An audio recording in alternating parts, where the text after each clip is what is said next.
Welcome, Sophia. Glad to have you on board. Absolutely an amazing tower of strength, I must admit. I don't think I couldn't have got this far without you. So I will thank you in advance. Who else have we got? We've got 3 attendees, but I can only see you and I. So obviously, unless, are you into the system twice that's making the third person, or what's the situation?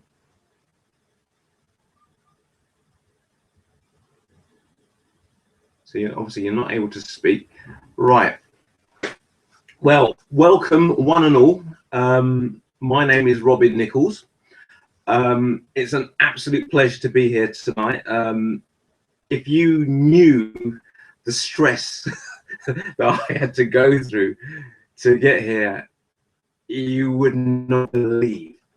People have hopped on and off of planes to get to seminars on the other side of the world, and it's been less stressful. But we're here. It's going to be fantastic. I've got so much stuff to share with you. It's unbelievable. My hope tonight is that when I say good night and God bless, I'm going to leave you with enough tools to literally make miracles happen. So no matter how good my material is, and I believe it's very good, it's only as good as you using it and you trying it and you being aware of certain things. So we're actually going to go through, quite a bit. If there are any questions, I would be grateful if you could save them to the end. You are going to need a pen and paper. You might want to get yourself a glass of water. The other thing is, I have this frustrating habit sometimes of speaking too fast. And if I do, again, please stop me and I will slow down. But it's something I do when I'm very, very passionate about some things that I believe in. So if I do, I'll apologize in advance, but and I will do my best to keep the pace nice and even. Okay. So there's 3 of us. I'm not sure, as I say, I'm not sure who the third person is. So let's begin. We've got so much to get through. I'm not gonna waste too much time because there's just a lot to get through. So without further ado, let me just change my screen over and we'll begin. Okay.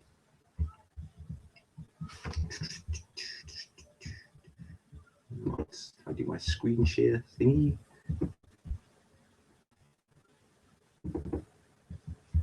And I do that. And I do this.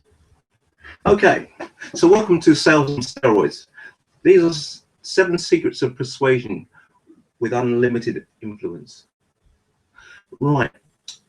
First of all, unlimited influence. It is what it says. When I put together this company, the reason behind it was to be influential, not just being influential, but to be able to live that way rather than going into a certain mode when you're in a sales environment, being persuasive in many other environments. So that is the reason behind the name. It's about unlimited influence. What would you, if you woke up tomorrow morning and you found yourself being far more influential, what would change? Okay, so those are the questions. I want you to bear that in mind as we go through these various exercises and I explain certain concepts to you.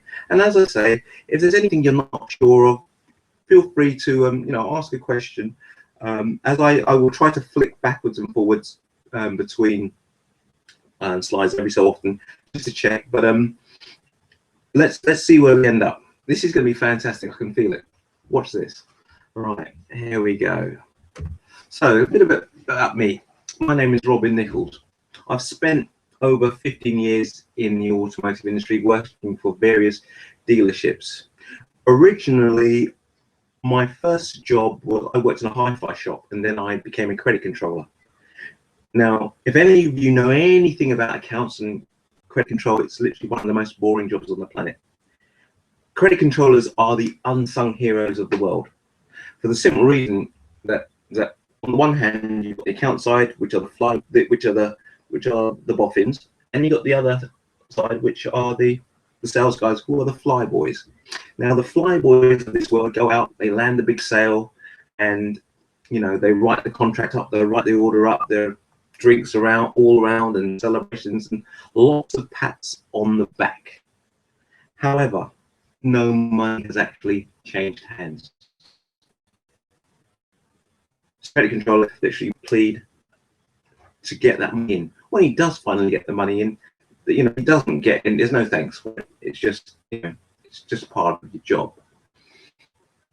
I'm also an international sales trainer. I've trained in many countries throughout the world, notably in East Africa, Sub-Saharan Africa, including Tanzania, Uganda, and Kampala. It was one of the most fabulous times of my life.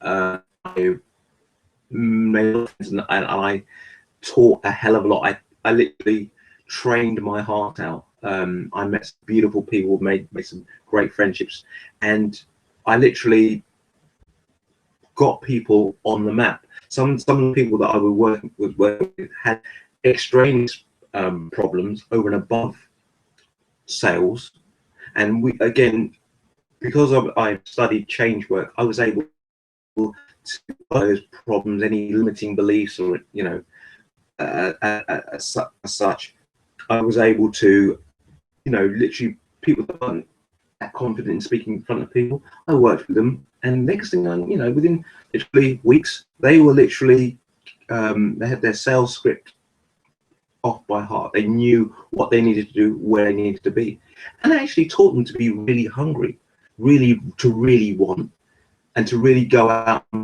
make a difference and get what they want. You see, what tends to happen in sales, obviously most situations, you're driven by a target, and that target obviously is in the interest of that company to make sure you make target. But if you don't have a goal, if there's not something driving you, you're not really gonna try. It has to mean something to you. So sometimes getting people to where they need to be is literally about sitting down and actually asking them what they want. If I could wave a magic wand, where would you need to be? What can I do to get you where you need to be? Along the way, as a change work specialist, I've studied neuro-linguistic programming, which is a brilliant set of tools. It's like software for the mind. It's about the ability to understand how the mind works and how the conscious and the subconscious mind work. I've studied hypnosis, most kinds. I've done everything from stage hypnosis to persuasion skills, which is part of what I'll be doing tonight. I've studied something called EFT, which is emotional freedom techniques, and I've studied PUA. Now, PUA is studied the work of pickup artists. I'm a pickup artist. I don't really. It's not really my thing, but they have a way of being able to speak to people, speak to women, and communicate with them. That they're able to get their point across in many ways, on many levels. And what you have to remember is when we look at a lot of these skills, they are transferable to sales. If you can approach a woman and be confident to approach something that you've never met, an attractive woman, then you can pretty much approach anybody. So I've got an insight to how they work. Because of my NLP and hypnosis background, I got involved in rapid transformations. What I mean by that was I'm the guy that they call when they've spent thousands to get somebody on a training course. They've come back, they've performed really well for a couple of months, and then they just go off the boil. We need to get them back on track. We need to get them focused, and we need to find out what's going on with them. So in that situation, I was the go-to guy, and still am. I also, in my spare time, when I can fit it in, I do work with do therapy work, which is very, very, some cases can be very similar. For example, I've trained a power lifter for the past 4 years. When I met him, he was a British champion. He's now been world champion for 4 years, and in that 4 years, he's currently had 3 world records, 5 British records, I believe. He then introduced me to a friend of his. Now, this friend was suffering from depression. It affects many people in this country, as you know. His wife had recently left him and literally taken up with somebody else, and basically left this guy absolutely unable to carry on.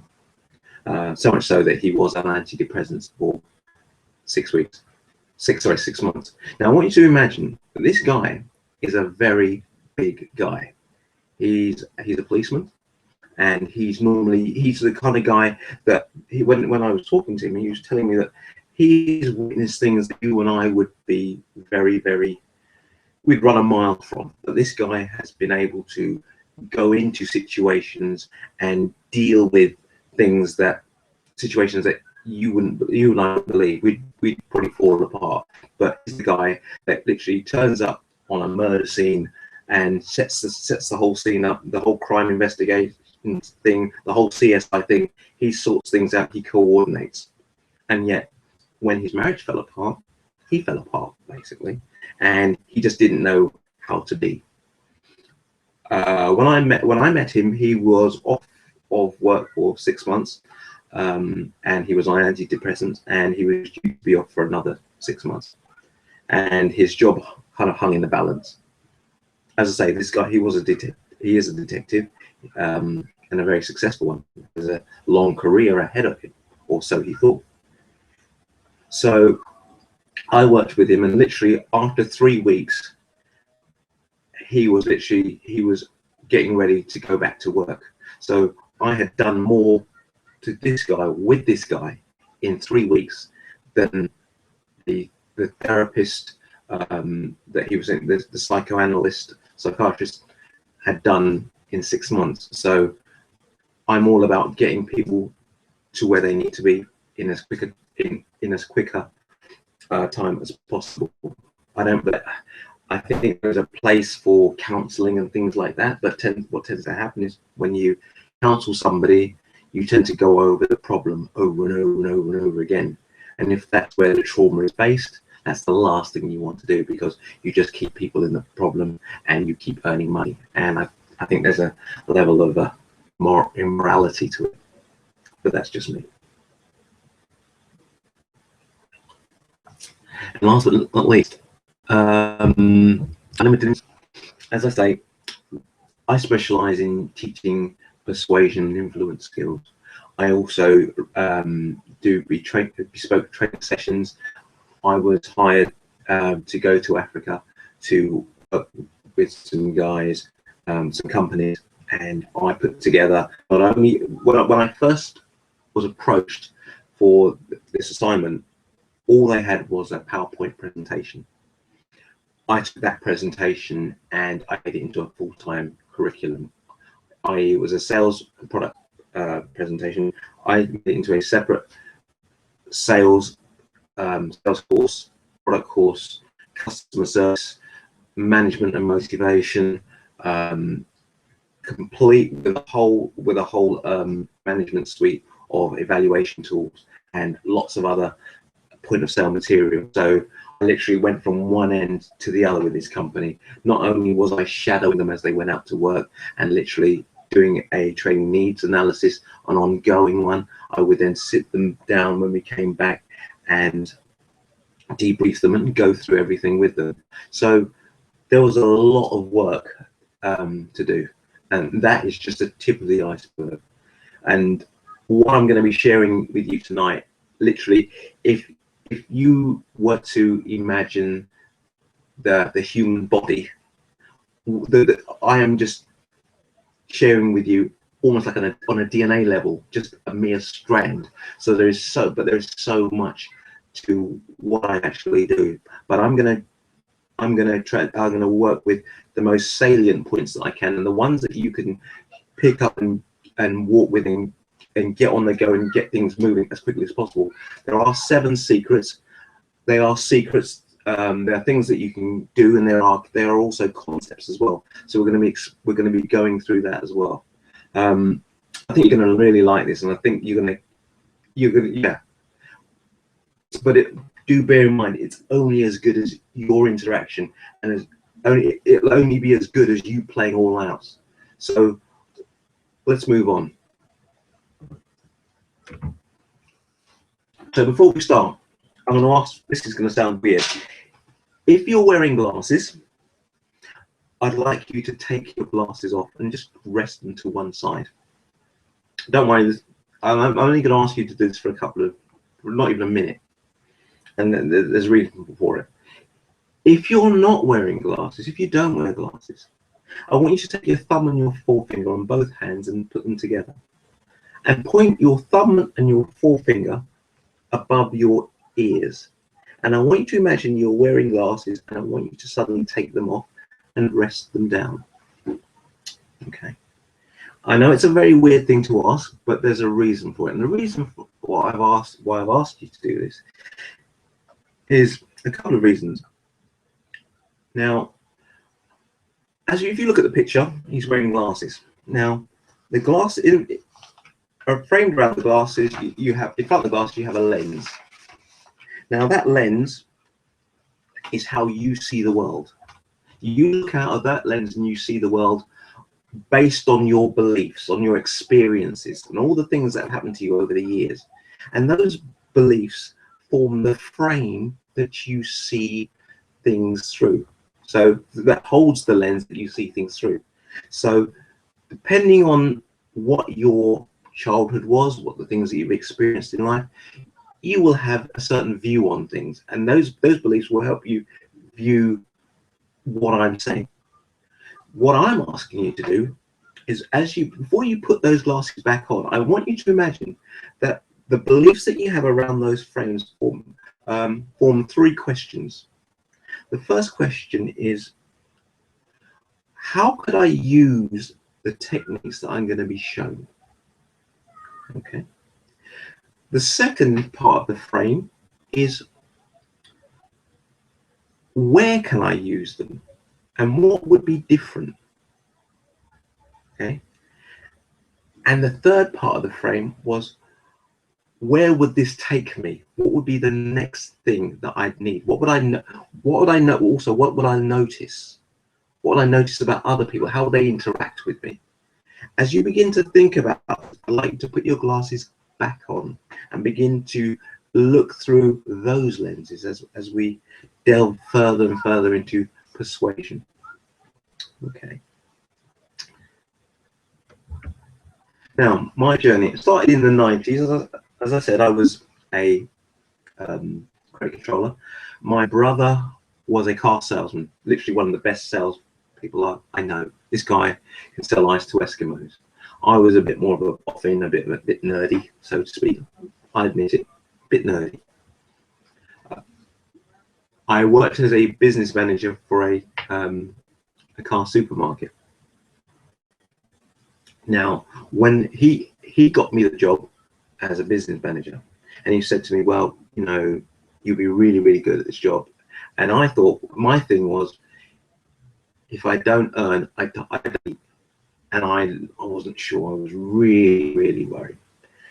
I actually went on to triple my salary in the first month. I literally, for the first week, I sat down and just watched what was being done. Just kept watching. And I copied what was being done, and then I kind of embellished it and put my slant on it. And I became the most improved employee for the first 3 months. So things were going really, really well. Now, after that, as things progressed on, I literally became transferred to another branch, and I had to set up another branch of the same company. However, as is the case in most car dealerships and car supermarkets, things will change very, very rapidly, and they're always being taken over by other companies. And the first thing that happens is when a company change, it takes over another company, the first thing they do is look for ways to cut costs. And the first thing they did was they cut our money. The hours were longer, the money was less. So I decided to up and go and work for a actual dealer rather than a car supermarket situation. So I worked with various dealers. I became quite successful. I was an area business manager, and I went on to be a sales manager. Incidentally, what a business manager does is when you buy a car and you paid for it, or you're about to pay for it, before you pay for it, they will introduce you to a guy called a business manager. The business manager's job is to say to you, excuse me, Mr. Customer, please don't use your money, use ours, because we have got great rates. Let your money stay in your back pocket, and we can use our money. Then you can pay it on a monthly payment, on an HP agreement, and everything's fine and dandy. It also opens up a way of you being able to sell other products, finance and insurance products on the back end of that, and car care products, and you quote on a monthly payment. So for example, I would be able to, in those days, we quote on a weekly basis. So I'd say to you, you can have this special cover, this special warranty for your car, and it's only going to cost you about £5 a week. You know, oh, £5 a week. Oh yeah, I'll have that. Great. Now, the catch was, it was £5 a week. The person was financing, doing this finance over 5 years. And when I started, I thought to myself, well, if my stats were absolutely excellent. When I first started, I tripled my salary, but I wasn't making nowhere near as much money as I should have been. And what I found out was that if a customer was buying a car over 5 years, I gave them a 5-year warranty, because they're financing a car for 5 years. So I'm reasonably sure there was a reasonable expectation that their customer would keep their car for 5 years. Anyway, I was told, well, you know, you don't do it that way. What you need to do is you spread the payment over 5 years, but you only give them a year's warranty, which I thought was pretty hard going, but that's what I was told to do. That's what I did. When I quoted a customer £5 a week over 5 years, that was over £1,000 the customer was paying for that product. And then I started to realize how the money was made. And I must admit, at first, I didn't have a problem with it, but after a while, I kind of did. But I was earning such good money that, to be honest, my ethics kind of went for a long walk. Put it this way, in those days, I used to literally, it was the journey from my house to my workplace would take me about an hour. I had my car decked out in like stereo and nice speakers and everything else, and I put together all the motivating songs that I could think of. There were songs there. I'll tell you what was on there. There was what's that song that goes, "It's a new dawn, it's a new day, it's a new life for me, feeling good." Nina Simone, she was on there. There was The Greatest Day of My Life. It's quite a few really banging, upbeat tunes. And on a good day, on that journey, stereos cranked up. By the time I got to work, I was absolutely bulletproof. If anybody, you raised an objection, I could literally melt an objection like that. Literally, there was literally nothing that I couldn't do. I was on fire, and I was so motivated that nothing could stop me. I was unstoppable. I loved what I was doing. I was very much into looking good, very much into image. I would literally, I loved my suits. I literally had at least 12 to 15 business suits. I had to stop buying ties when I got to 130 ties and start throwing some away or giving them to the charity shop. Okay, I had every single color shirt that you can think of. It literally would take me, I calculated it would take me about a year to a year and a half for the same shirt and tie combination to come around again. and suit, shirt and tie combination. So I was doing all right. It got so crazy that at one point I lay in bed one day, and the door swung open. As the door swung open to the wardrobe, I looked at the shirt, this hideous shirt in my wardrobe, and the shirt was over £100, which was a lot of money in those days for a shirt. And I thought to myself, why on earth did you buy that shirt? And I thought, well, I could, I had money. So I wasn't always, I was a bit careless with money, to say the least. So after that, the day it started going wrong, I changed jobs. And if you know anything about the car industry, it's very incestuous. People, an average stay in a car dealership is about 4 years, and then you move on. And the trouble is, you meet the same people in different places. And again, I was doing very, very well. And a new manager came in, and this guy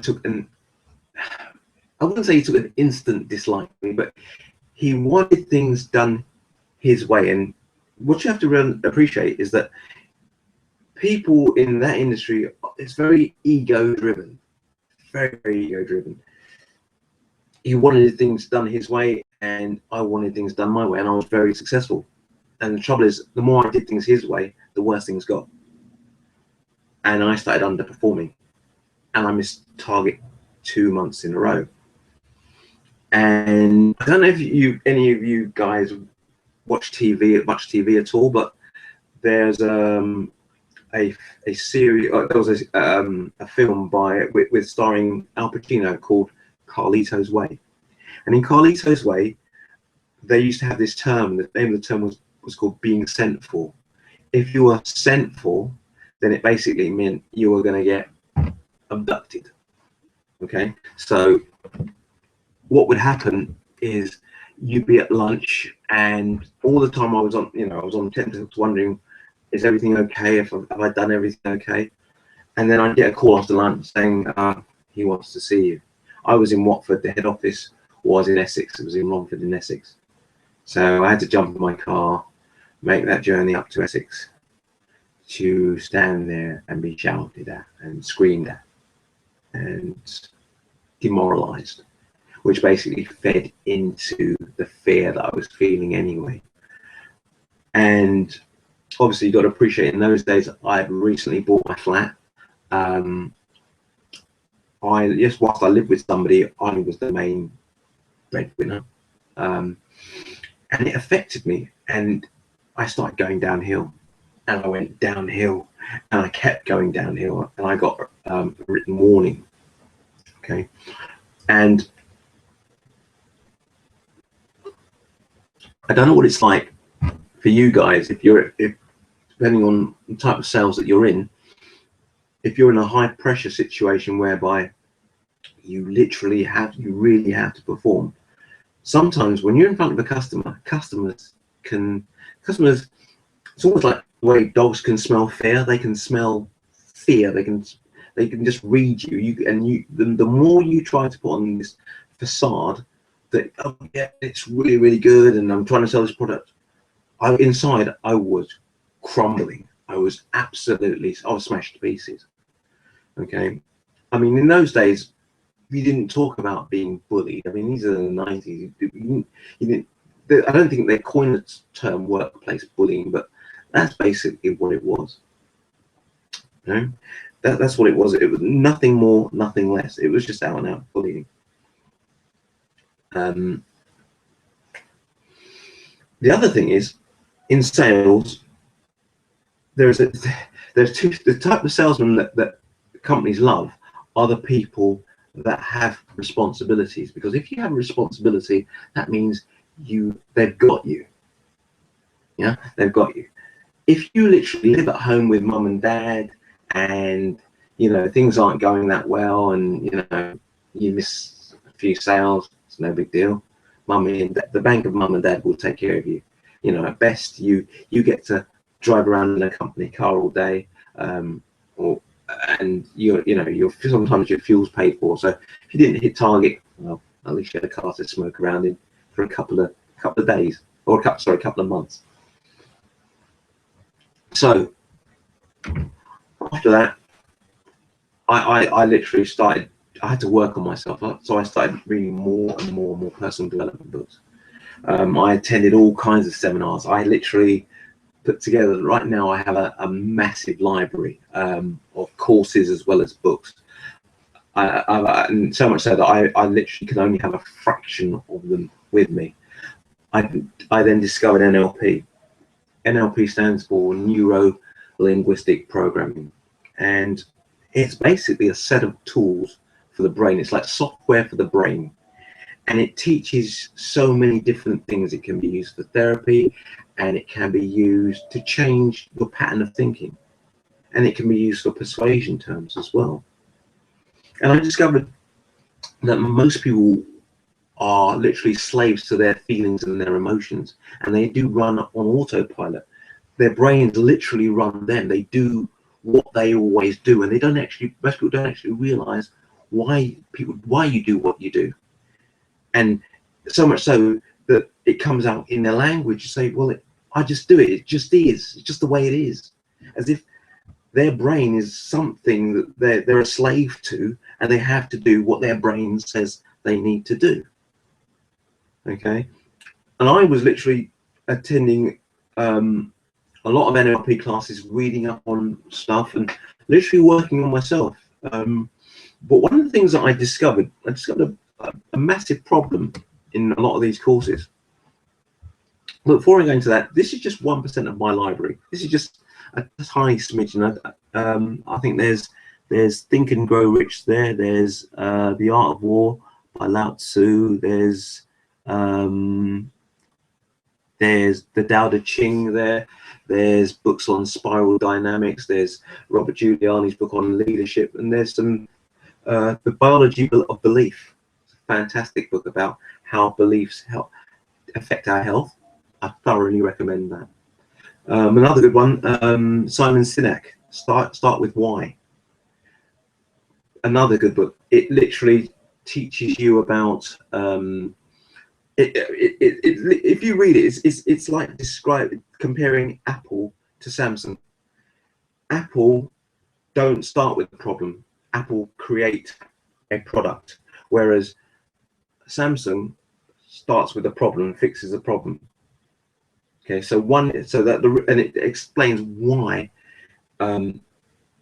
Apple are so far ahead of Samsung in innovation. I also got the Encyclopedia of Leadership, and there's my big book about NLP, which I do call upon from time to time. And there's some books on mindfulness and some other things, but that is just a tiny amount, and I have almost 1,000 times that much in ebooks and whatnot. So I'm always eating stuff. I have a voracious appetite studying. So literally, I kind of put together. I calculated that the amount of studying I've done and reading and going on courses, if I were to say end to end, hour to hour, it's literally almost 10,000 hours, which is about a year, just over about a year and a bit, just over a year. And that's a lot of learning. And so sometimes I have to literally go away and literally meditate to just get this stuff out, because otherwise my head will just explode. And that's the reason why this course is very cathartic to me, is because I can actually impart a lot of this knowledge before my head bursts. So thank you very much for being here as well, because you're helping me in ways that you cannot begin to understand.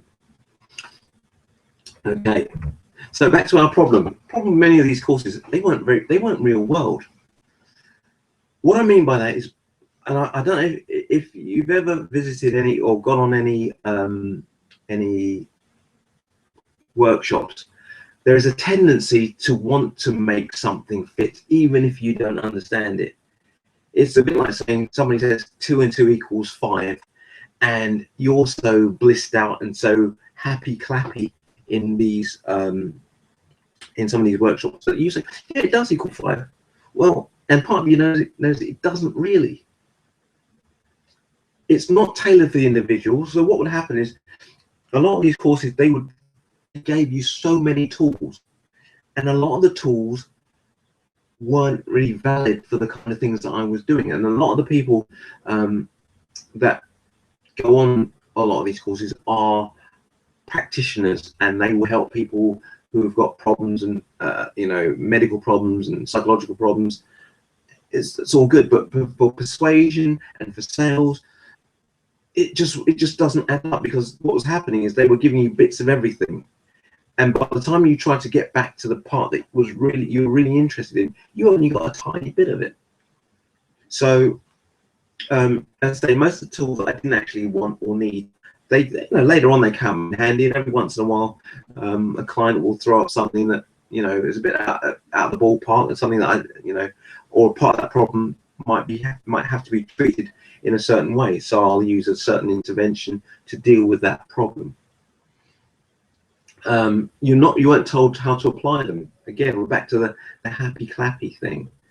I call it the king's new clothes. I remember I attended the Landmark Forum. I think it was the Landmark Forum, and I call it it's what I call the king's new clothes syndrome. Basically, you go through an inquiry process and you come out the other side fixed. And what tends to happen is people that I know that have been on it, there's a friend of mine that went on it, she said, "Look at me, I'm different. Can't you see I'm different?" And as far as I could see, they were doing the same things in the same way and had the same problem they still had, but their view of their problem was different, but they still had the problem. So yes, it's good to be able to reframe it and be able to look at it in a different way, if that helps you to move past the problem. But at the same time, if you're still stuck in the problem, then you're not going to get anywhere. So I felt I wasted a lot of time and money, and because I just couldn't, I just found it very hard to apply a lot of this stuff. So what was the solution? The solution was I started asking better questions. I started asking different questions that you wouldn't normally ask that you wouldn't normally ask people. The other thing is I realized that people buy on emotion and justify with logic. Yeah, if you when you buy something, particularly if it's a big ticket item, you normally have an emotional attachment to that product.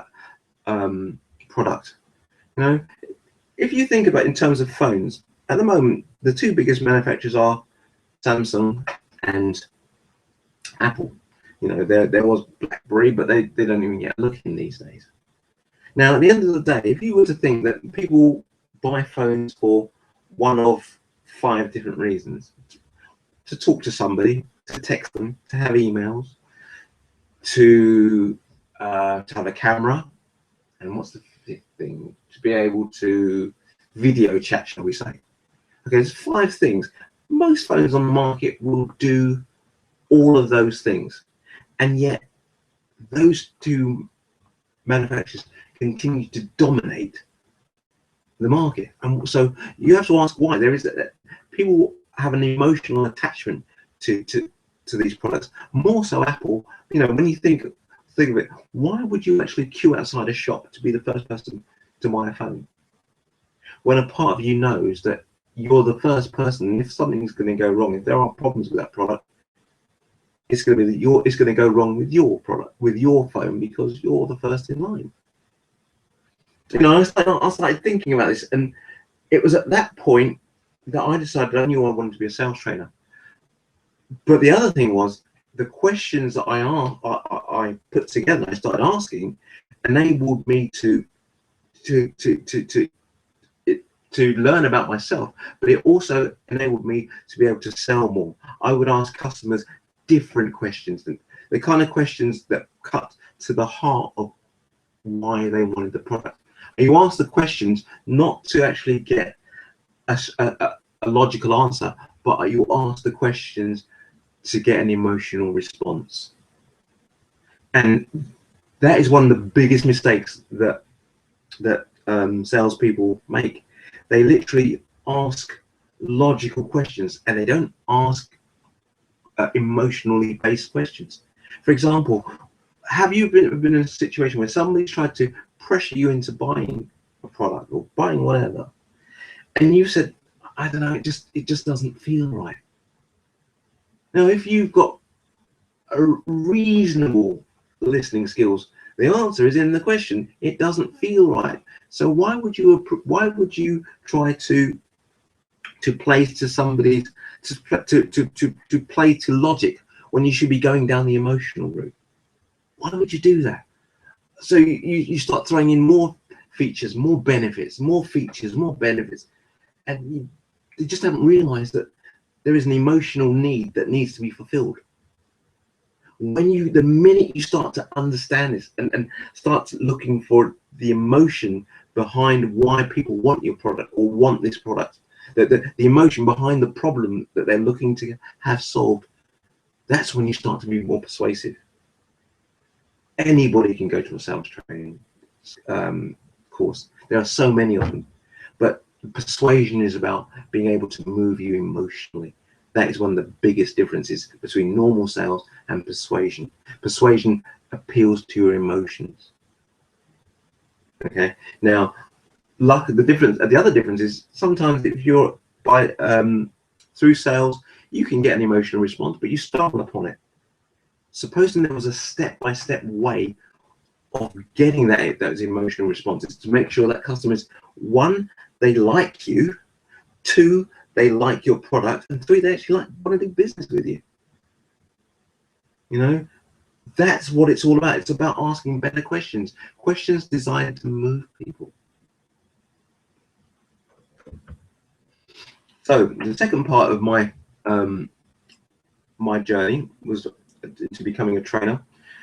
I decided to take a 50% salary cut to work for a company called Aon. Now, I think Aon, they sponsor, is it Manchester United or one of the big football teams?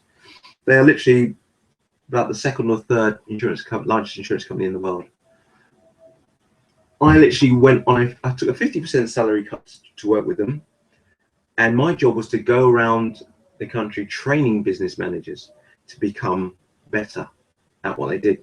The trouble is, it was like, I don't know if you've ever watched any of these kung fu films where people have to get really good at kung fu, but they always have to go backwards. There is always a master that has to teach you how to do things, how to, he would give you different tricks and show you, you'd have to like balance a cup in your hand while walking on tiptoe on the fence or something like that.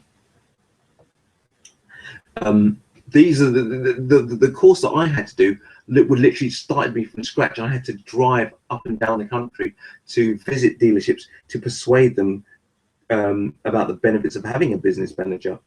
After I've done that, I then had to work there and actually on their behalf and show them how much money that I was making them so that they would then go ahead and employ a business manager. So that was one part of it. The other part was literally having to stay in hotels up and down the country, and it wasn't always easy. But if you want something bad enough, I guess that's what you've got to do. I'm just going to take a sip of my water.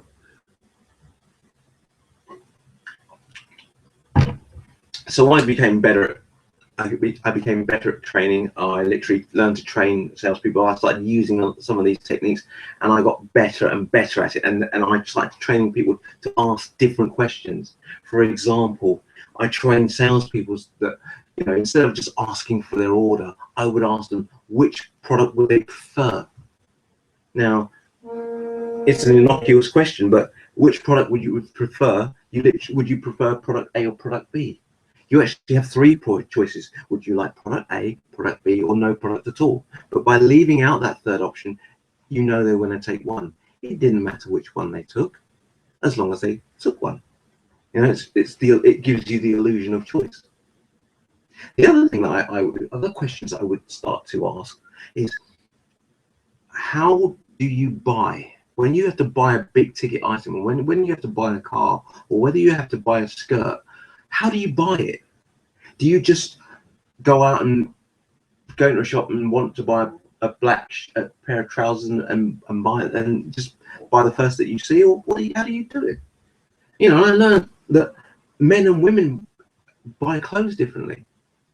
I mean, this is a generalization, but a woman will go into a shop, she'll see a pair of trousers, and she'll say, "Oh, they look good. I just want to have a look at another one." So she'll look at another one that's of reasonable quality, and then she'll look at 2, 3, or 4 more.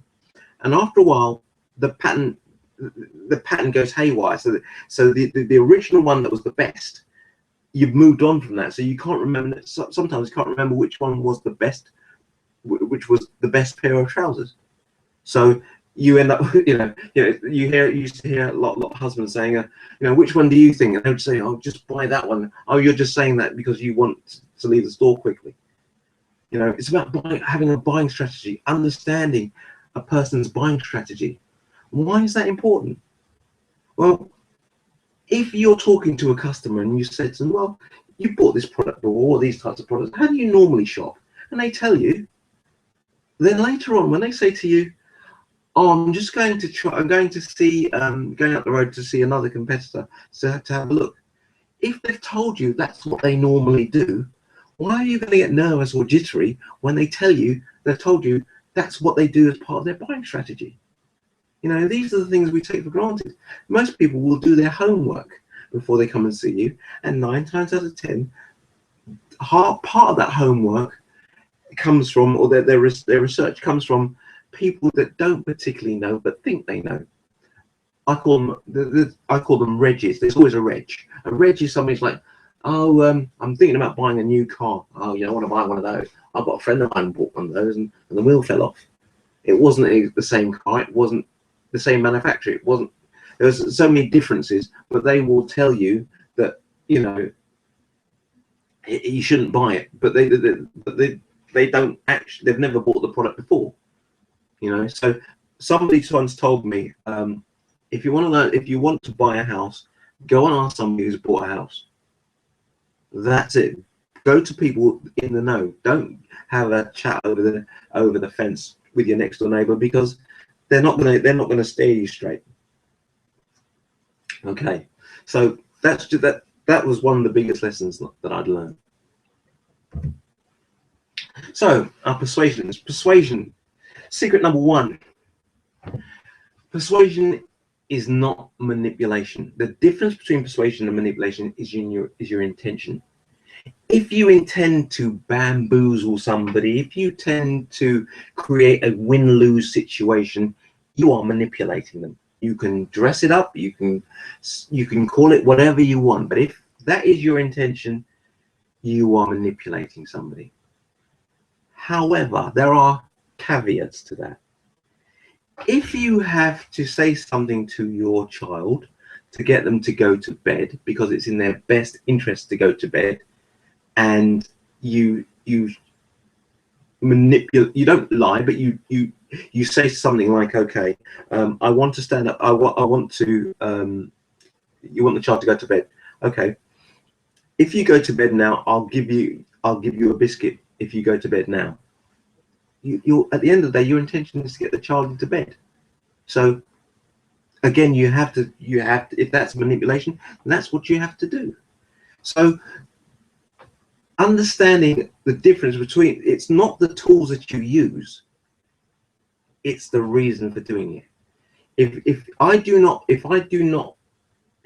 lose and you win, okay, sometimes it happens, but I would rather that happen and you come back to me and say you got a great deal and you're really, really happy, and on the next one we'll both win. I can wear that, rather than do it the other way around and you win, the customer loses, and the next time you see the customer coming up the road and they say, "Oh, Miss Bailey's coming to. She looks like she's coming in. That's Miss Bailey, isn't it? She's coming into the showroom," and you have to dart behind your desk. So at the end of the day, I'm a great believer in karma. What goes around definitely comes back around. Manipulation takes a lot more energy. You have to create some story, some fandangled story about something, and you that isn't believable. You normally stretch the truth, and you also find that people, when they are manipulating you, they aren't necessarily being themselves. Well, actually, no, I won't use the phrase being yourself. They will go to greater lengths. They are not being authentic. So it's being authentic is is vital to persuasion. And if you, and when I went, the techniques that I teach are completely ethical, but it's like anything. If I gave you a knife, you can use it to cut butter, or you could use it to stab somebody. But it's not, don't blame the knife, blame the person. Okay. Now,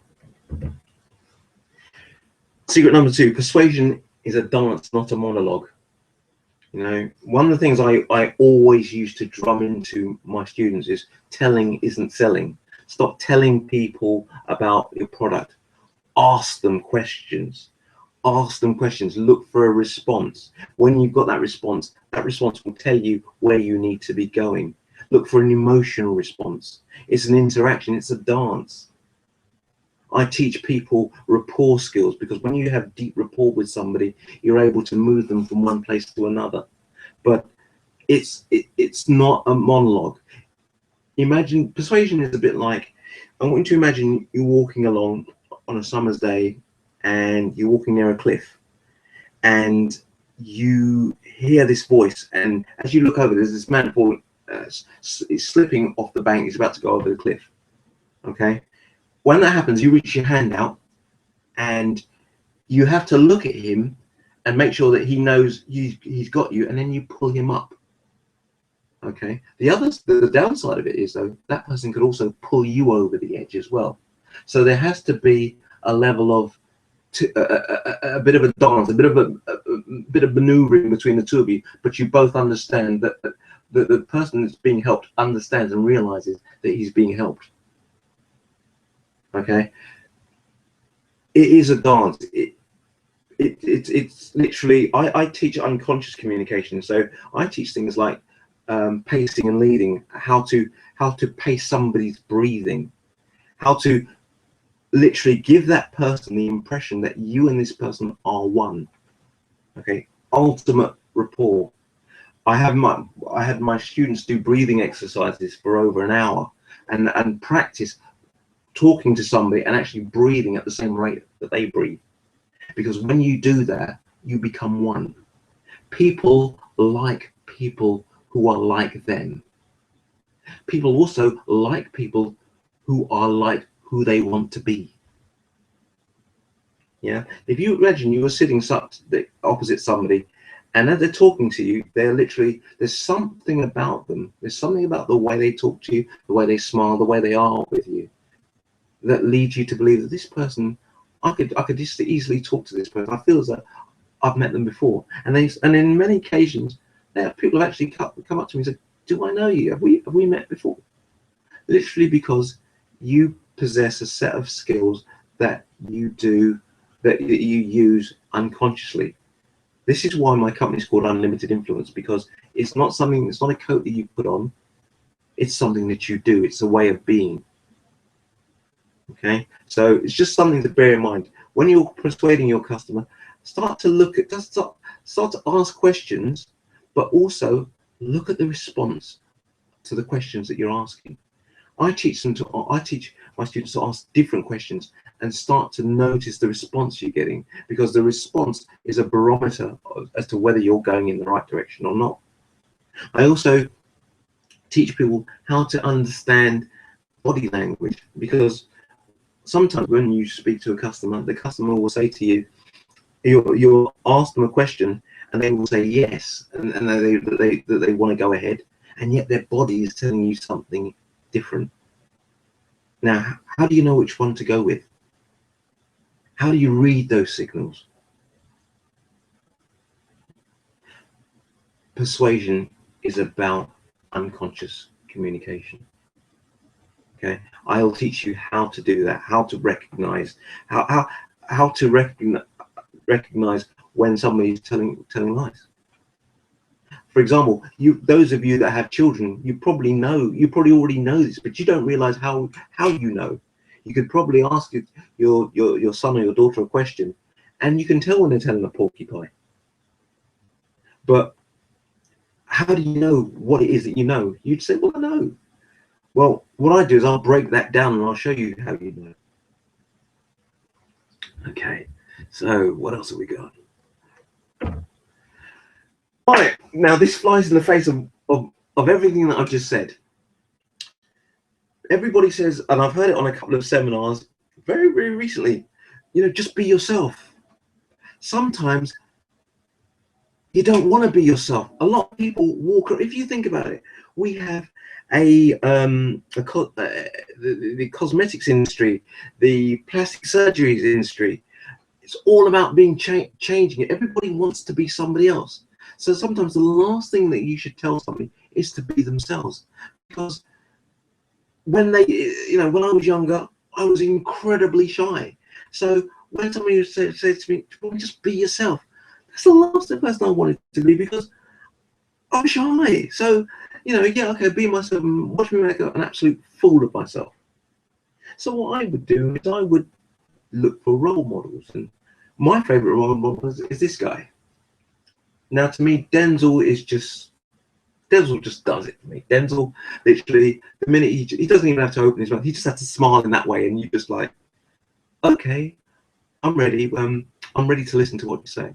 And I would literally look at his films, listen to what he says, and talk as he does. I'd literally, that laugh. Hello, how you doing? That's right. That's right. I would literally adopt that persona. I learned this technique that really works for me, and you might like to try this. It's before you go into a sales situation, or when you're a bit stressed, or you close your eyes and you imagine yourself walking along and seeing your role model, and he's there and he looks at you and he smiles and says, "How you doing? How you doing?" And that's right. What's your name? What's your name? My name's Robin. How you doing, son? My name's Denzel. And he'd say, "How you doing?" We'd have a chat, and then I'd say, would it be okay? I need a favor from you. Would it be okay if I borrow your body? I really need to land this sale, and I want to borrow your body. And you say, well, so you wanna borrow my body? You wanna borrow my? Yeah, that could work. Yeah, I think we can do that. So I would borrow his body, and I would imagine myself looking through his eyes, and them imagining me as Denzel. And the effect it had was absolutely brilliant, because I would imagine them looking at me and smiling, saying, "This is Denzel," even though they weren't. And I would start to smile, and any fears, any problems that I had just melted, because as far as I was concerned, I was Denzel. I would do the whole walk, the whole, you see him in Training Day when he was doing his bad boy thing. I even did a bit of that. I started to look at the way he walks. When you look at Denzel, he always tends to lead with his left shoulder. I would walk that way, and he tends to lean forward when he walks. So that's part of that made me very successful in what I did. On the other hand, when we were talking about manipulation, when you put on a facade, you see the typical car salesman.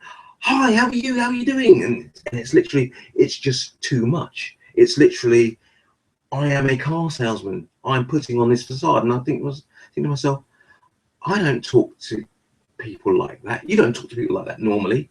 You don't get home and say, "Hello, love, how are you?" And you cannot be that way 24/7. You would literally have to be on coke or something, to be able to be that way all the time. So it doesn't work. A persona is so much easier to work with. And the other thing about persona, after a while, the distance between that persona and who you are becomes more and more and more and more narrow. So narrow that you couldn't even get a cigarette paper between the two personalities. And Denzel becomes me. I don't know enough about Denzel to become Denzel, but Denzel becomes me. And I found that I was able to, I didn't have to ask, I didn't have to do that exercise and ask to borrow his body. I would literally be able to just walk in and just turn it on, do what I need to do. I'm in Denzel mode, and here I go. And the response was fantastic. Yeah, and the other thing is, I felt a lot more comfortable, and customers were just much more comfortable with me. And talk about a win-win situation. It was phenomenal.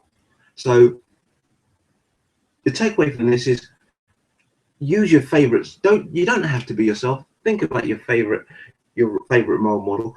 When I say that, make sure your role model is pertinent to what you do. You know, if you're a salesperson and you want to be James Gandolfini from The Sopranos, it might not work because he's a little bit heavy-handed. Having said that, it might work. You could be like Harvey Keitel from Direct Insurance, you know, Winston Wolfe. It might work. But for me, Denzel does it for me. You find your own role model. Okay, secret number 4. Most people are extremely lazy when it comes to their vocabulary. You know, I've got this favorite record. I DJ in my spare time, and there's a record that if you get some time, you should check this record out. It's called Planet E by a guy called KC Flight.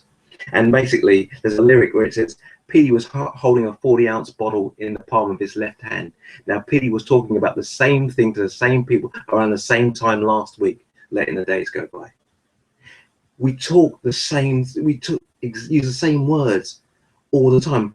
The average English-speaking person has up to about 80,000 words at their disposal, and yet we only use 5,000. You know, and that's on a good day.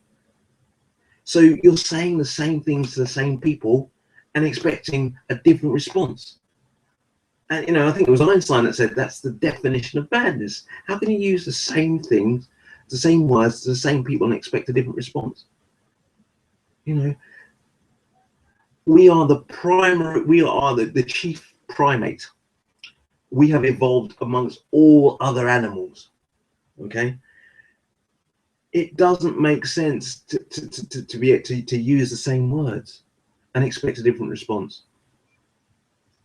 We communicate our subjective experience to each other, and if we don't add texture and color and lightness to our conversations, the person isn't going to get it.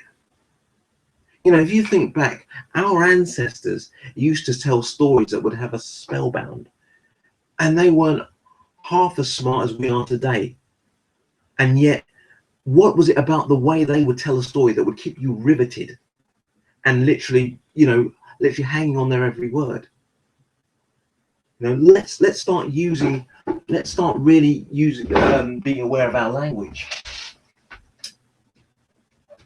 You know, and I don't know if any of you can see that little anagram at the bottom, but hopefully, if you can ponder over it for a couple of seconds, then it will actually start to make sense. Because your brain makes sense of jumbled words.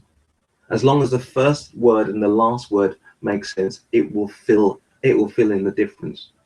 Yeah. The trouble is, we try to take control of everything, not realizing that our brains are far more capable of much more than we give them credit for.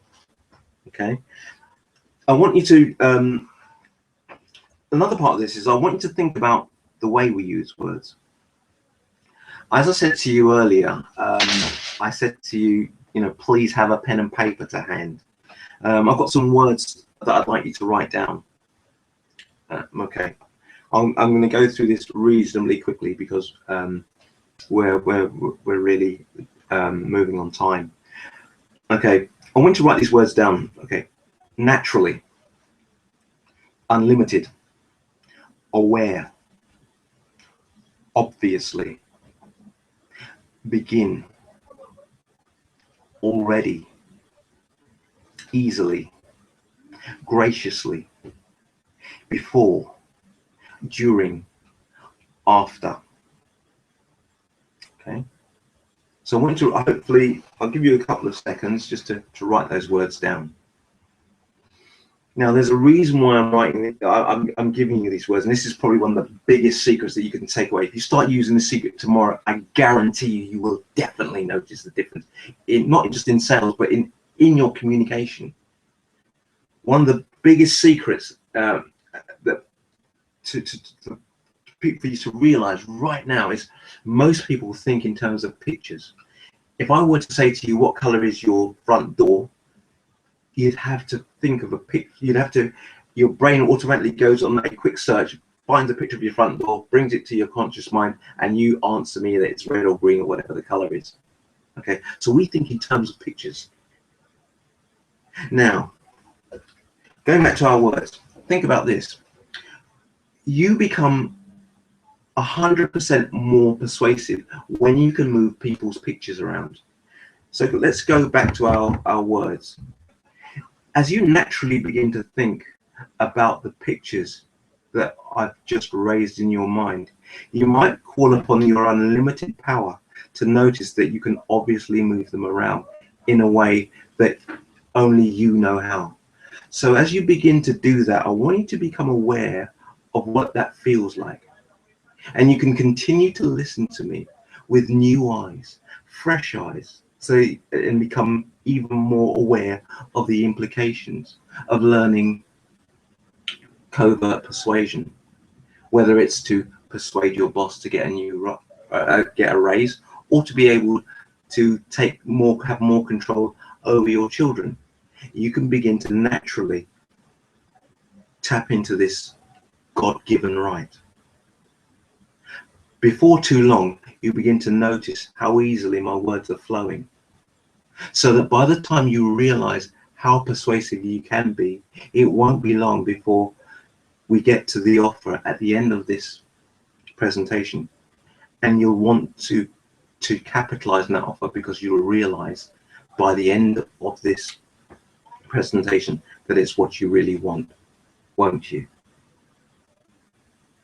So those weren't really descriptive words, but we need to, if you were to add even more descriptive words, that you begin to realize how easily you can move people's pictures around in your mind just by using persuasive language. Okay, that is what I teach, the ability to move pictures around. Don't think of a green door. Whilst you're not thinking about that green door, I want you to imagine what it would be like if that door were red. Even though I told you not to think about it, didn't I? Okay. I think by now you're starting to understand the implications and seeing numerous ways where this can be employed in your job, in speaking to your children, in social situations. Amongst the many situations that you find yourself in every day, you might pick out the one situation where you know this will definitely be useful, and begin to imagine that now. Right, so the ideal state for persuasion. What do I mean by state? A state is an emotional state. I would say, and I don't have a definitive answer, but what gets me through is if you're 60% curious, genuine curiosity in getting to a solution that will bring about a win-win situation. That's the most important thing. You've got to be curious. You've got to want to help somebody. You've got to want to know more about them. Because if you don't want to know more about them and who they are and how your product will affect them, then you're selling. You're just telling them what your product does, and it's next customer, next customer, next customer. When you are genuinely curious, you will ask genuinely curious questions. And the other thing is, when you're genuinely curious about somebody, there is a physiology around being genuinely curious. Have you ever been in a situation where you know, this probably happens more to ladies than to gentlemen, where a guy looks at you in a curious way, and he's going to ask you something, but he continues to look at you, and he's looking at you in this really curious way. And as he begins to look at you this way, and that gaze becomes more and more intent, and you start to pick up on it, you're curious because you want to know why he's curious about you. So that by the time his curiosity has been voiced, you're all too ready and all too willing to satisfy that curiosity. I also believe 20% of it is charisma. Charisma is one of those kind of questions. How do you quantify charisma? I think I quantify charisma as being self-assured. Having a sense of who you are and where you're going. Yeah, thrown in with a little bit with confidence as well. It's a million and one things. I think the word charisma is just. I've seen about 30 different definitions of charisma. I think of charisma, I think of Denzel. I think of charisma, I think of Sean Connery. They're just people that are charismatic. They don't need to say anything. They have an energy about them. And the other 20% is self-awareness. You know, you walk into a room and you know who you are. Your energy precedes you. You know, I've seen people do exercises on how to do this, and it can be done, but I think a lot of this, everybody has it.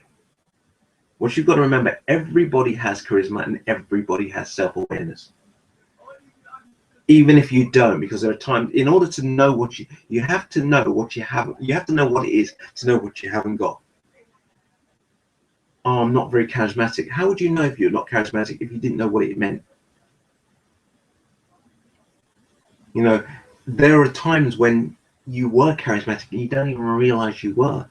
So sometimes what you personify as charisma and what the other person is, that they quantify as charisma, two different things. So just be aware of that.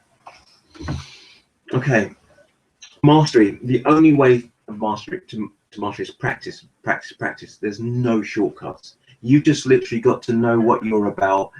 Write down your lesson that you're going to learn today, your language pattern, whatever it is. Go out and practice. When you practice, though, there is a difference between performance and practice.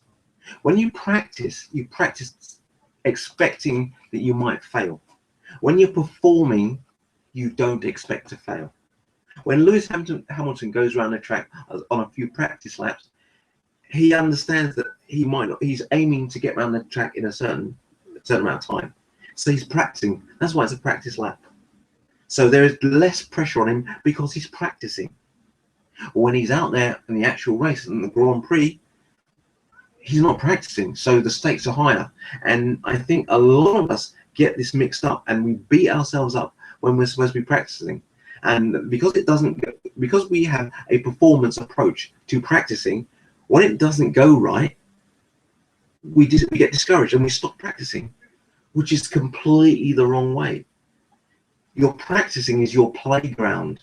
When I practice with my students, I practice my language patterns, like I practice my physiology, the ability to change states and various ways to initiate change work. It's a practice session, and it's about noticing things. One of the things that came out of those courses that I was frustrated about was everything was very prescriptive. When you speak to the customer and he goes into a trance, you have to notice that his face flushes and that his top lip droops to the left at 35 degrees. Sometimes not everybody's wired that way. So you have to be able to allow for that. Okay, so it's about being able to just notice, to notice things and say, okay, I've noticed that. What am I going to do with that? Start thinking for yourselves. That's how people become more and more innovative, because they look at things and they don't do things the way they were taught. They go off they get better at it, and then they try something else, and then they notice something else, and that's what leads to breakthroughs. Right, perhaps the biggest secret: people decide whether they like you 7 seconds, unconsciously, 7 seconds before they consciously realize. This is probably more of a gentleman thing, but and ladies, you probably experienced this too.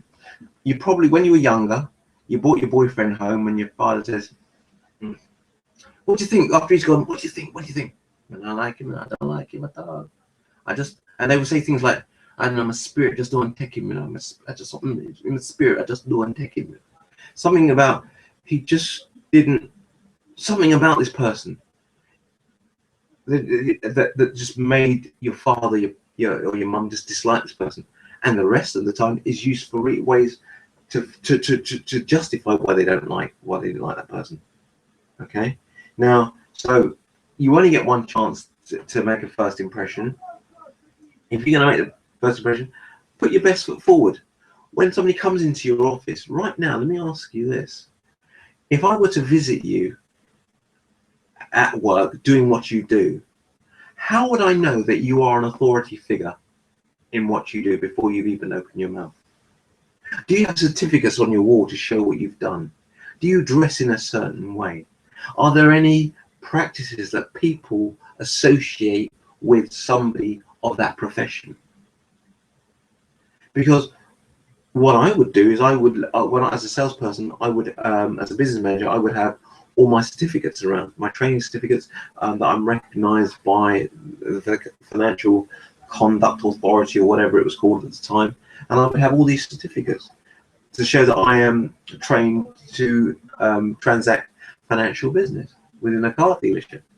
Okay, what is it that shows people that you do what you do? The reason why this is so powerful is, let me leave you an analogy about this. I want you to imagine that there's a hospital, and there's a criminal on the run, and he's running, and he runs into this hospital, and he sneaks into a room, and he realizes that this is a doctor's room, a doctor's office. And so he looks around, he grabs a white coat, and it's Dr. Jones. So he puts on this white coat, and he's got his Dr. Jones badge, and he's walking towards the door, and he's just about to open the door, and there's a knock on the door, and this guy bursts in with his daughter. He says, my daughter's very, very sick. I think it's whatever it is, and it looks like it might be fatal. What do you think? And he looks at him. He looks at he looks at you, and he says, "Can I just have a quick word with Daddy for a minute?" And he looks at your dad, says, "I think looking at this, I wouldn't fancy your chances. I don't think she's going to make it. The stages of whatever it is are too far gone, and I'm talking in terms of weeks or months. So what you need to do is you need to make the rest of her life as comfortable as you can, because I don't think she's got long." Yeah. What do you think that does to that person's belief system? And all of a sudden, later on, the real doctor comes in, and he turns around and looks at after the criminal's gone. He turns around and he meets up with this guy and says, "Oh, you were expecting me, weren't you? It's okay. I've seen the doctor. I know it's what the situation is," and off he goes. If that doctor didn't stop him and turn around and say, let me just check that everything is as it should be, that person and their daughter, they're prepared to literally die, literally on the back end of somebody with a white coat. Now start to think of how powerful that is, the messages that we send out versus the ones that we don't send out. You know, you're trying to convince somebody of something, and sometimes they need to see you dressed a certain way or look a certain way to be convinced. Sometimes everything that comes out of your mouth won't convince them. They need to see somebody looking a certain way. People have different convincing strategies, which is one of the things that I teach. is finding out what somebody's convincing strategy is. How do you know when you're convinced? Do you have to take? Do you convince the first time, second time? Do you have to seek somebody else's opinion? How many opinions? How many different opinions do you have to seek before you're convinced? When you understand that, it gives you an insight into how the person works, how the person ticks, how to persuade them. Well, so those are the 7 secrets. I hope you found them very. Sorry, I've got a very dry throat. Let me just grab water. I hope you found them very interesting. I hope you can see how you can use them. I hope you're picking up on the myriad of ways that you can use them to convince, to persuade, to cajole, and to move people in the right direction. So since then, since visiting, since we last, since being in Africa, whilst I was out there, I stopped my sojourn to Africa started in 2012. I visited Uganda, and there I am on the banks of the River Nile. I've done some great things. I helped accompany.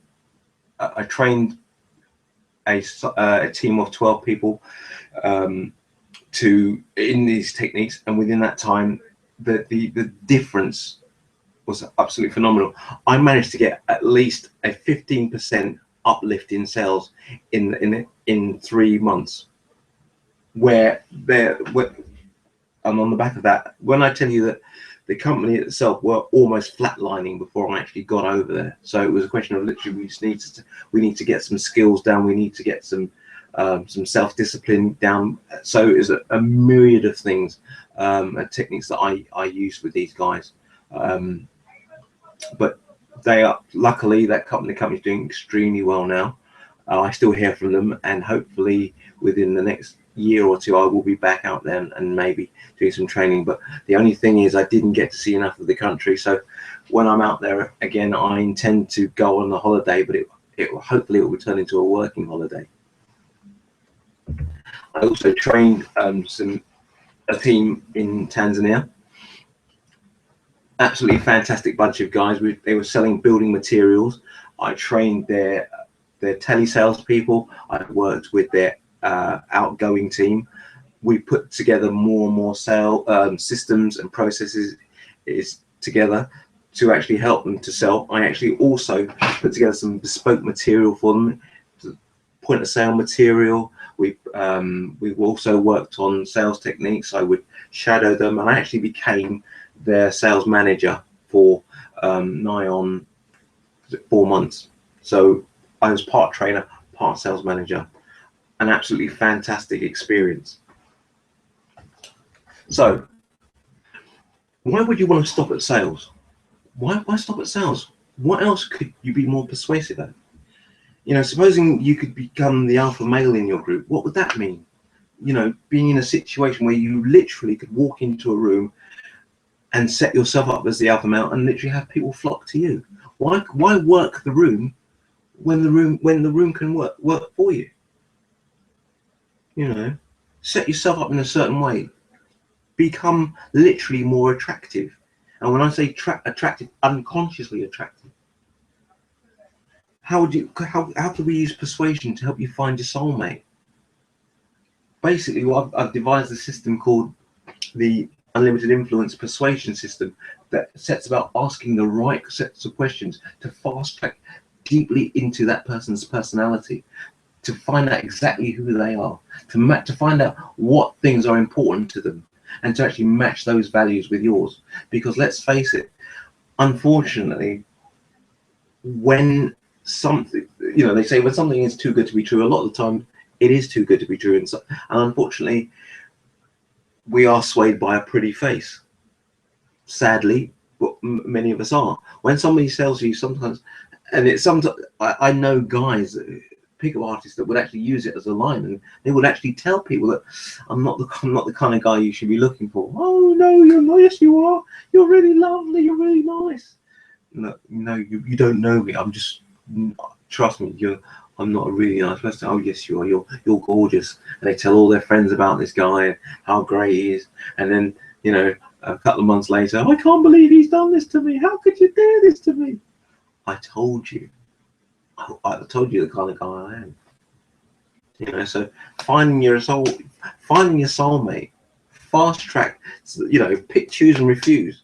Yes, you can attract people, but once you've attracted them, know whether you want to keep them or not. And then when you know you want to keep them, having the tools to keep them, understanding how they work, understanding their personality, allowing getting those deep insights to who they are, understand what motivates them, what demotivates them. Okay, become parenting. Why shout at your kids if you don't need to? Become more persuasive, become more influential, begin to use language in a much more clever way.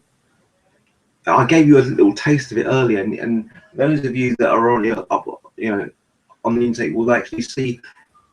Even as I speak, probably your head's probably spinning, thinking about the ways that you can use these techniques. Just on children, how good could they be? You know, if you taught these skills to your children, they'd have their teachers running around in circles. So I've got a couple of offers for you, but let me explain exactly what I do. I present a course called the Eye to Eye course, which is the Introduction to Influence course. It incorporates the unlimited influence persuasion system. It's literally a whole course that actually gives you the building blocks of persuasion. It shows you exactly how persuasion works. And the good thing about it is it shows you an over-the-shoulder version of it. So it shows you what's happening all the time. So even if you're not persuading, you'll be able to notice what's going on.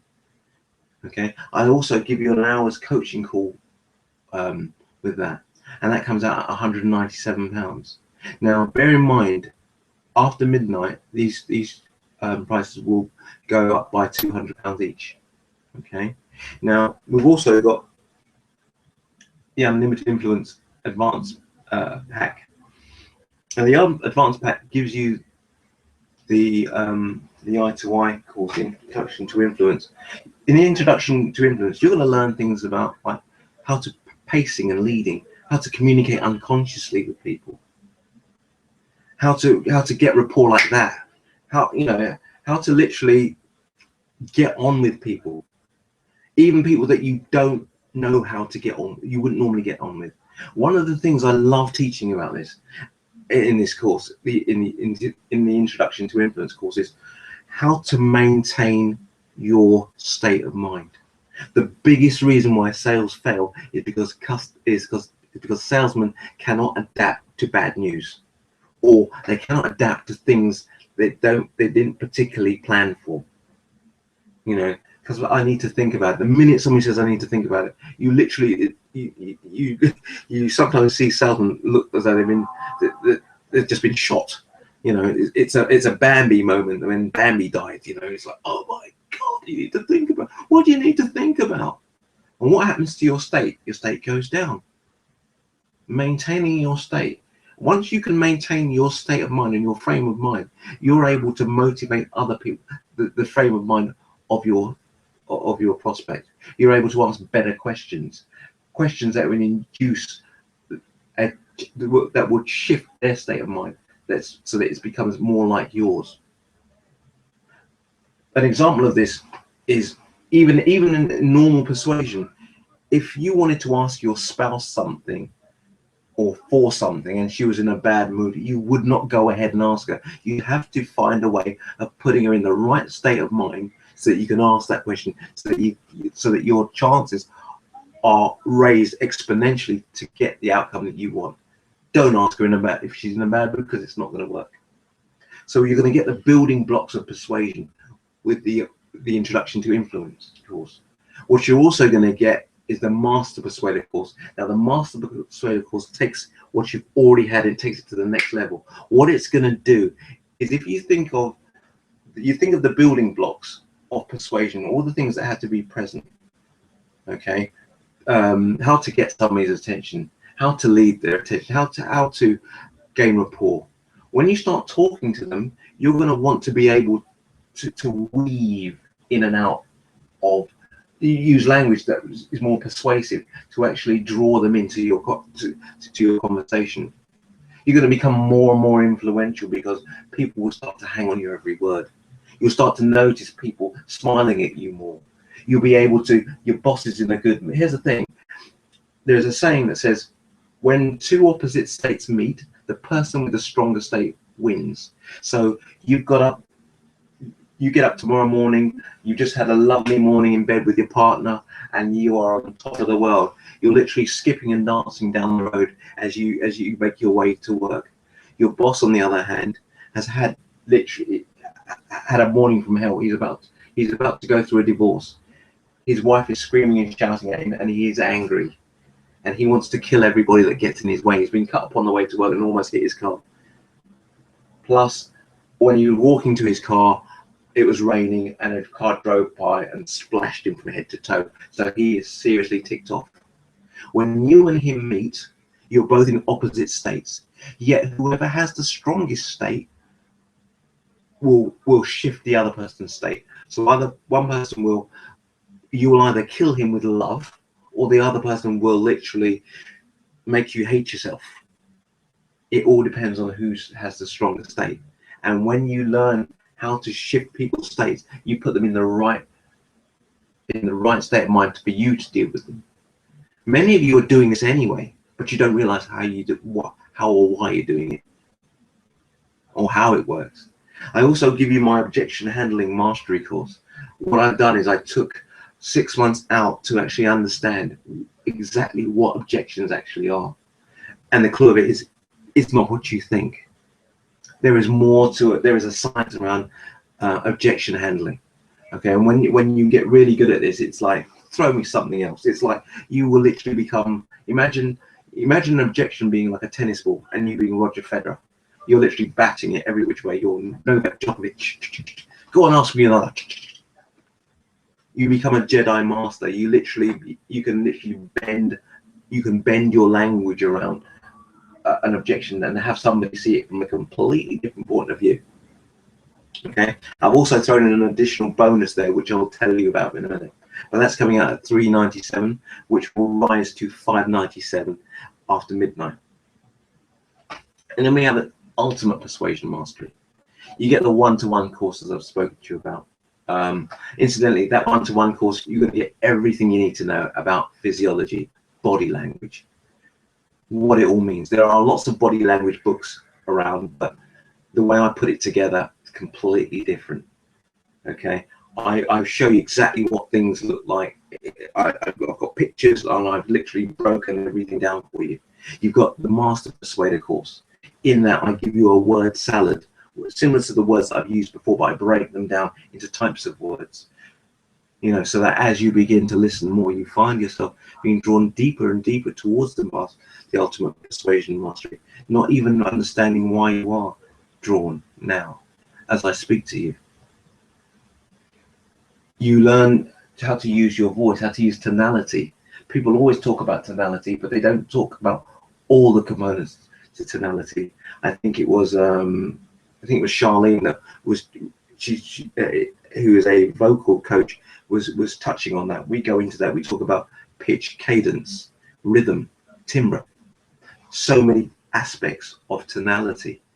You know, it's a voice you use every day, whether you're shouting at somebody or you're being or you're being calm. You need to know once you know the components of your voice, and you know what each component does, the effect that component has on somebody else, you're going to run with it. You'll also get two times, there should be 2 times 1 hour coaching calls. You're also going to get access to my masterclass videos. When I was out in Africa, I put together a few masterclasses which I will be expanding on, so you'll get those as well. And again, there are 2 additional bonuses that go with that. And I'll just go into those bonuses. Again, this is just up to midnight, and after that, then the price does go up to to 697. Sorry, yeah, sorry, 697, 597, and 397 accordingly. Those bonuses, right? Special bonus offer. There will be more products coming out. So as these products come out for the next 12 months, you will get a 20% discount on. Okay, so there will come a point in time where I will literally have live teachings, where I'll be booking rooms and I'll get literally people in. Once this goes worldwide, I have no doubt that I'll be getting customers in from all over the world. I flew out to I've been all over the world. I've been to Thailand, I've been to Palm Springs, I've been all over the place learning. And people that, here's the thing, I need you to understand, people that sell big ticket items do not consider themselves as being employed. They consider themselves as being self-employed. When you're self-employed, you need to be on your game. You need every single tool that you can to be as good as you can be, and to continue to be as good as you can be. If you're a person, if you sell lollipops in a sweet shop, this isn't for you. If you sell real estate, if you sell cars, if you sell big ticket items, if you have to negotiate contracts in your business, this is for you. If the price of this is justified by what you will gain out of it. If you're chasing big sales, you're going to win. If you want to get better relationships, you're going to win. If you want to improve relationships with your boss, you're going to win. So $497, you get everything that I've showed you. You also get the 20% discount on future products, but you get a 1-hour SCC call. SCC stands for Strategy Consultation Call, which is very different from the coaching call. What a strategy consultation call is, it's where you sit down with me. We go through your sales strategy. What's your sales process? What happens as you go through your sales process? Let's look at it, and I'll critique it, and I'll actually tell you what you should be saying, how you should be sitting. Notice what words to notice, what words to lean on, how to change your physiology, how to change that person's state, and we'll literally go through it step by step. As we'll go through each sales step as if you were selling in your showroom or whatever you're doing, and we'll actually go through, and I'll actually have you write things down. I'll make sure you make notes so that you say different words, so that you use you take advantage of having a better vocabulary. I'm going to be concentrating on expanding your vocabulary. That's one of the biggest things that I can do for you. Literally expand your vocabulary, get you using more linking words, get you to move those pictures around that your customers are making. Yeah, create win-win situations, get them to look forward to having your product. It's a term which we call future pacing, getting somebody to realize how great your product is going to be in the future when they use it. Yeah, the possibilities are endless. I really hope you've enjoyed what you've heard tonight. I will be on hand for a little while longer, just to take any questions you might have, and I'm just going to open it up and we can talk some more. Thank you very, very much. You can catch me on, I don't have an Instagram, don't know why that's still there, but the best ways to hit me up is on my Facebook page, my Unlimited Influence Facebook page, and info@unlimitedinfluence, and I can answer any further questions there. Thank you very much.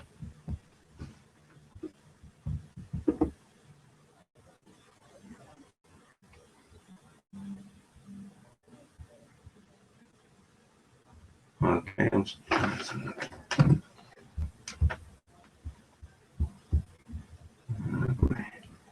all right, I'm just trying to, bear with me, I'm just trying to switch this over. There we go. Oh boy, right, so, okay. Let's have a look. Right, okay. Sure. Right. So how can you use these techniques that you're going to be shown? I think I demonstrated a couple of ways.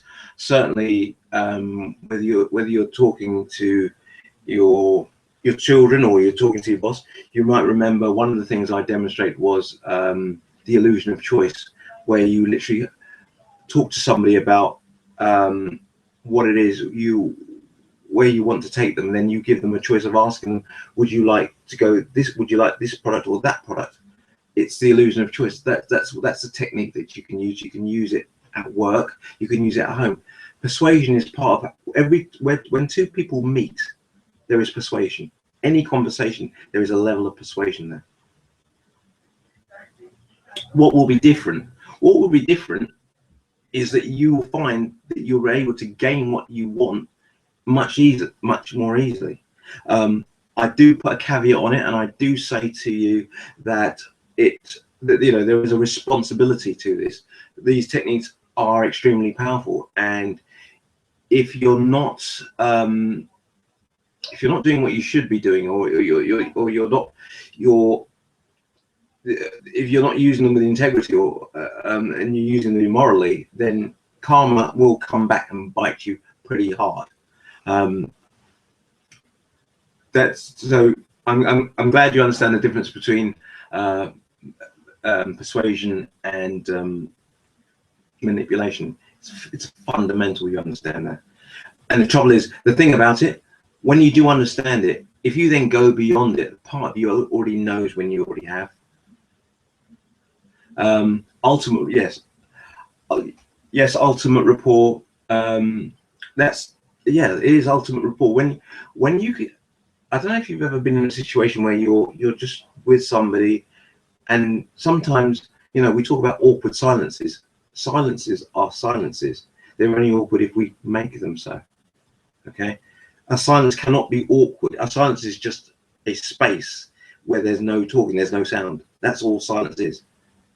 What you make of it, the meaning of the silence, is something that we place upon it, not the silence itself. To